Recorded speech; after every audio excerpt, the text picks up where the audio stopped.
और आगे बढ़ते हुए बड़ी खबर आपको बताएं। बड़ी खबर गलवान घाटी पर हुई हिंसा की खबर से जुड़ी हुई है और इसी से जुड़ा बड़ा खुलासा विदेशी मीडिया के जरिए किया गया है।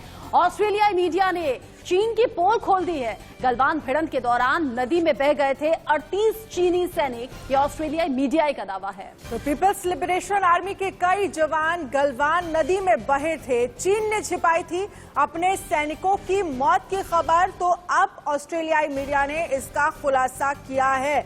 लगभग 38 जवान थे जो नदी में बह गए थे। आपको याद होगा गलवान घाटी में जो झड़प हुई थी उसमें भारतीय सैनिक एक तरफ थे, चीनी सैनिक एक तरफ थे और जो दोनों की आपस में भिड़ंत हुई उसमें 20 सैनिकों की शहादत भारत की तरफ से हुई थी, लेकिन चीन ने स्वीकारा कभी नहीं था। जबकि भारत के जो सैनिक हैं वो दावा कर रहे थे कई गुना ज्यादा नुकसान हुआ है।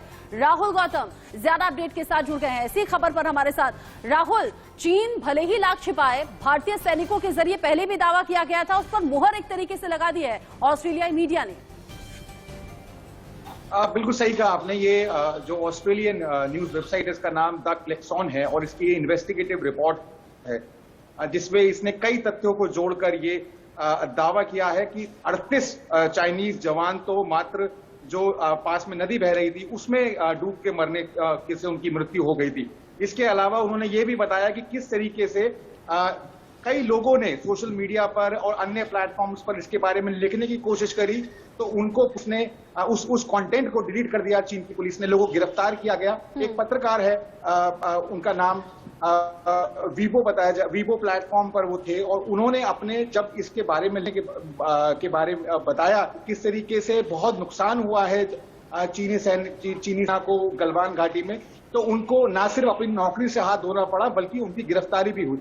इससे पहले चीन ने मात्र 4 लोगों की या 4 सोल्जर्स की कॉन्फर्मेशन की थी कि उनकी डेथ हुई है गलवान क्लैश के अंदर। बाद में एक ब्रो की फोटो आई थी, आपको याद होगा, उसको भी चीनी सरकार ने झुटला दिया था। लेकिन ये पहली बार एक न्यूट्रल एक विदेशी पब्लिकेशन हाउस के द्वारा ये दावा किया जाना जाहिर है, ये इस बात को दर्शाता है कि जो लंबे समय से सरकार कहती रही है कि 15 जून को एक फिटिंग रिप्लाई।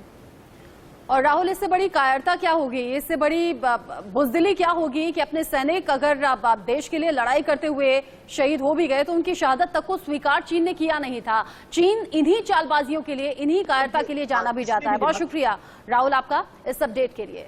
और चलिए वक्त एक छोटे से ब्रेक का फौरन हासिल होगा।